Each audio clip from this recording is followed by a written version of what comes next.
اعوذ باللہ من الشیطان الرجیم، بسم اللہ الرحمن الرحیم۔ السلام علیکم، میں ہوں اظہر نیاز اور آج ہے مئی کی 5 تاریخ۔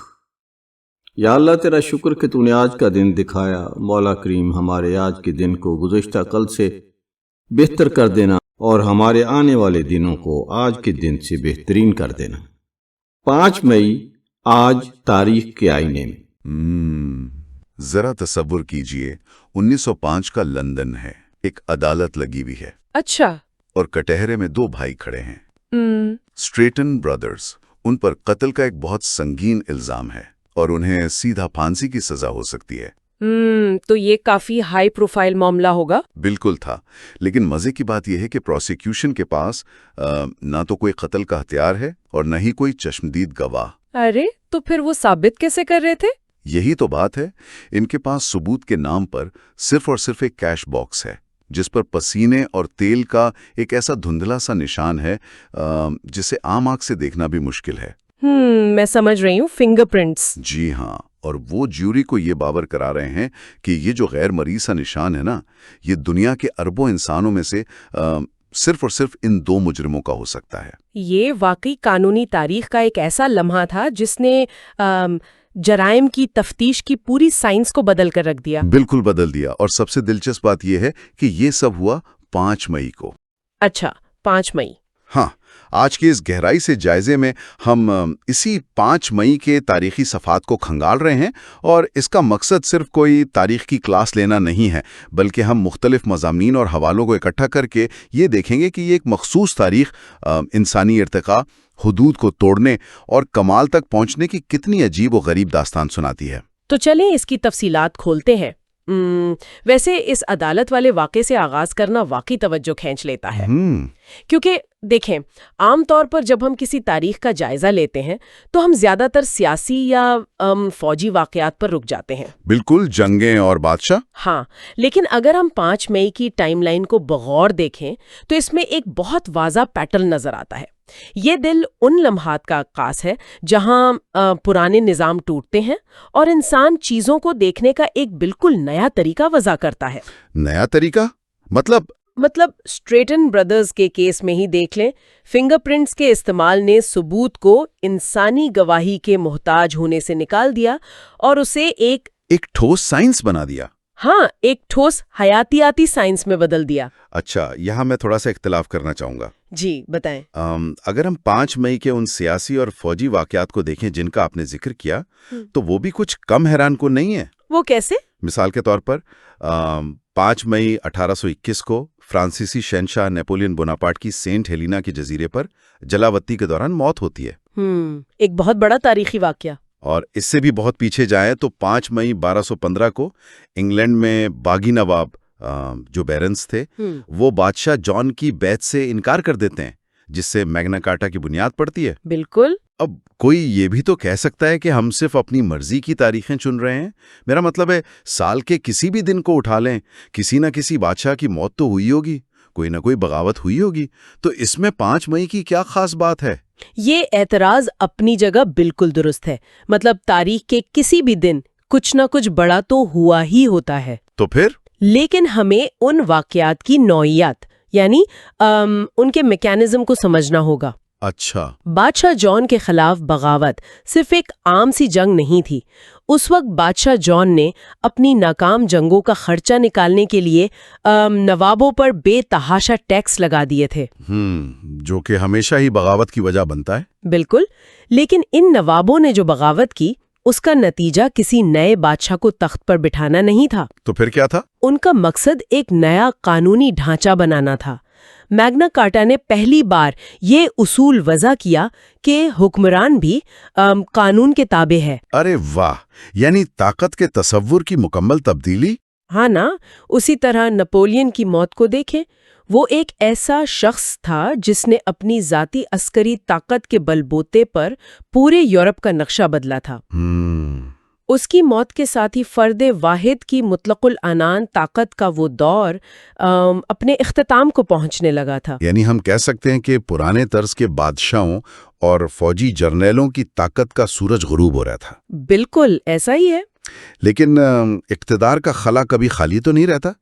اگر بادشاہ کی طاقت ختم ہو رہی تھی تو کوئی نئی چیز اس کی جگہ لے رہی ہوگی؟ اور بالکل ایسا ہی ہوا، اور یہ بھی اتفاق سے 5 مئی کی ہی تاریخ ہے جب 1818 میں کارل مارکس پیدا ہوا۔ اچھا، کارل مارکس۔ ہاں، اب نپولین کی موت 1821 میں ہوئی اور مارکس کی پیدائش 1818 میں، ان میں صرف 3 سال کا فرق ہے۔ یہ تو بہت قریبی تعلق ہے۔ دیکھیں، نپولین تلوار کے زور پر دنیا بدلنا چاہتا تھا، جبکہ مارکس نے ایک ایسا معاشی اور طبقاتی نظریہ دیا جس نے بغیر کسی فوج کے 20ویں صدی کی آدھی دنیا کے سیاسی نظاموں کو الٹ پلٹ دیا۔ یہ تو ہے۔ مارکس کا نظریہ تھا کہ اصل طاقت تخت پر نہیں بلکہ پیداوار کے ذرائع اور مزدور کے ہاتھ میں ہے۔ بالکل، یہ واقعی عسکری طاقت سے نظریاتی طاقت کی طرف ایک بہت بڑی منتقلی تھی۔ اور اگر آپ اس طاقت کی منتقلی کو مزید پیچھے جا کر دیکھیں نا، تو 1260 میں 5 مئی کو ہی قبلائی خان منگول سلطنت کا حکمران بنتا ہے۔ چنگیز خان کا پوکا؟ جی، اور وہ کرتا کیا ہے؟ وہ منگولوں کے جو خانہ بدوش جنگجو طرز عمل تھا اسے ایک منظم تجارتی اور ثقافتی سپر پاور میں بدل دیتا ہے۔ یہ بات کافی منطقی لگتی ہے کہ طاقت کا تصور وقت کے ساتھ ساتھ تلوار سے قانون اور پھر قانون سے معاشی نظریات تک منتقل ہوا۔ ہاں بالکل۔ لیکن مجھے ابھی تک اس 1905 کی عدالت اور فنگر پرنٹس والی بات نے الجھایا ہوا ہے۔ کیوں؟ اس میں کیا الجھن ہے؟ مطلب اقتدار اور سلطنتیں تو بہت بڑی چیزیں ہیں، لیکن یہ فنگر پرنٹس جیسی انتہائی باریک چیز نے انصاف کے نظام کو اتنی جلدی کیسے بدلا؟ اس وقت تو ڈی این اے کا کوئی تصور بھی نہیں تھا۔ ہاں، ڈی این اے تو بہت بعد کی بات ہے۔ تو پھر ایک دھندلے سے نشان سے کسی کو مجرم کیسے ثابت کر دیا گیا؟ یہ دراصل فرانسس گالٹن اور دیگر سائنسدانوں کے ان ریاضیاتی اور حیاتیاتی اصولوں کا نتیجہ تھا جنہوں نے یہ ثابت کیا کہ انگلیوں کے نشانات پر جو لکیروں کے ابھار ہوتے ہیں، جنہیں رج کیریکٹرسٹکس کہتے ہیں، بالکل، ان کی ترتیب ہر انسان میں مختلف ہوتی ہے۔ 1905 کے اس مقدمے میں پولیس انسپیکٹر چارلز کولنز نے ایک بلیک بورڈ پر انگلیوں کے نشانات بڑے کر کے بنائے۔ عدالت میں؟ ہاں، عدالت میں، اور جوری کو 11 مختلف مماثلتیں یعنی میچنگ پوائنٹس دکھائے۔ اس نے سمجھایا کہ پسینے کے غد جو سویٹ گلینڈز ہوتے ہیں وہ کس طرح ہر بار کسی چیز کو چھونے پر ایک منفرد مہر ثبت کر دیتے ہیں۔ ارے واہ! تو یہ صرف ایک نشان نہیں تھا، یہ سائنس کے ذریعے انسان کی منفرد حیاتیاتی شناخت کا پہلا باقاعدہ اعلان تھا۔ اب اگر ہم انفرادی شناخت اور حقوق کی بات کر ہی رہے ہیں تو مجھے ذرائع میں ایک اور نام نظر آتا ہے جس نے 5 مئی کو ایک بالکل مختلف قسم کی حد عبور کی۔ آپ کس کی بات کر رہے ہیں؟ 5 مئی 1809 کو میری کیس کو ریشم اور دھاگے سے بھوسے بننے کی ٹیکنیک پر ایک امریکی پیٹنٹ ملا۔ یہ کسی بھی خاتون کو ملنے والا پہلا امریکی پیٹنٹ تھا۔ اچھا، میری کیس؟ اب بظاہر یہ کوئی بڑا واقعہ نہیں لگتا، مطلب ایک خاتون نے بھوسے سے ٹوپیاں بنانے کا طریقہ ایجاد کر لیا، اس میں اتنی کیا خاص بات ہو سکتی ہے؟ دیکھیں، یہ صرف بھوسے کی ٹوپیاں بنانے کی بات نہیں تھی، اس کے پیچھے ایک پوری معاشی اور قانونی سائنس ہے۔ وہ کیسے؟ 1809 میں امریکہ نے یورپ سے آنے والے سامان پر ایک پابندی لگا رکھی تھی جسے ایمبارگو ایکٹ کہتے ہیں۔ تو امریکیوں کو مقامی طور پر تیار کردہ لباس اور ٹوپیوں کی سخت ضرورت تھی۔ میری کیس کی اس ایجاد نے ایک پوری گھریلو صنعت کو کھڑا کر دیا۔ اچھا، تو اس کا معاشی اثر بہت بڑا تھا؟ بالکل تھا، لیکن اس سے بھی بڑی بات قانونی تھی۔ قانونی کیسے؟ اس دور میں کورچر نامی ایک قانون لاگو تھا جس کے تحت ایک شادی شدہ عورت کی کوئی آزاد قانونی حیثیت نہیں تھی۔ واقعی؟ مطلب وہ اپنے نام پر کچھ نہیں کر سکتی تھی؟ کچھ بھی نہیں، وہ نہ تو جائیداد رکھ سکتی تھی اور نہ ہی کوئی معاہدہ کر سکتی تھی۔ تو میری کیس کا یہ پیٹنٹ حاصل کرنا، جو کہ ایک وفاقی دستاویزی حق ہے، اس وقت کے قانونی نظام میں ایک بہت بڑا شگاف تھا۔ یہ ایک طرح سے عورت کے معاشی اور ذہنی وجود کو ریاست کی طرف سے باقاعدہ تسلیم کیا جانا تھا۔ یار، یہ کڑی واقعی بہت دلچسپ ہے نا؟ یعنی ایک طرف 1809 میں قانون ایک عورت کی ایجاد کو باقاعدہ تسلیم کر رہا ہے، اور پھر دوسری طرف